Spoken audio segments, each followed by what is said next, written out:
My bad, my phone had cut off, but the truck that I was in, the person that owns the truck, she was getting ready to leave anyway. So I'm gonna go ahead and finish this.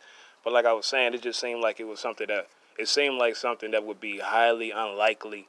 And if that were the case, then that means like, as far as like the portion of like the racist aspect of American history, like that would mean we'll have to go back and go through the books again and then reassess everything. It just wouldn't make sense for like America to be racist, yet at the same time elect a black president of a sort, at least prior to George Washington. Even within those eight, presidents of the Continental Congress, that just doesn't make sense. That's it's almost as odd as like a Vincent Ogay, in which I will touch on in the future. You know what I'm saying? That's like saying somebody like Vincent Ogay and Queen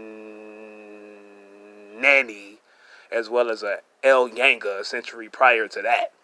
That's like saying you can lump all three of them in the same category and call them all revolutionaries. You see what I'm saying? Like as far as like their perspectives, especially a Vincent Ogay, it is completely different from like a El Yanga.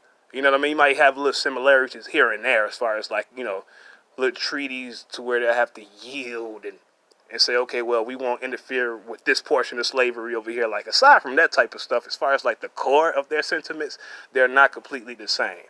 You know what I'm saying? Like I was mentioning, as far as like if you take a Vincent Ogay, for example, and you compare him to a Malcolm X, you'll have a better chance comparing a El Yanga or a Queen Nanny, Nanu, or Nana to a Malcolm X. You get what I'm saying? Even though they were still like, if I threw my category in there as far as like the A through Z, measurement of sincerity, if I threw that in there, I would say like they're closer to Malcolm X, but much more extreme as far as like their actions. You see what I'm saying? But still, you take a Vincent Ogay himself, you compare him to like a El Yanga, they're completely different as far as their philosophy. So I just feel like that is more than likely not the case. There was never a black president. The first black president was Barack Obama. That's it. So yeah, that's my blog. I just wanted to do that, kind of brush through American history, and hopefully I got everything out that's necessary. Y'all have a great night.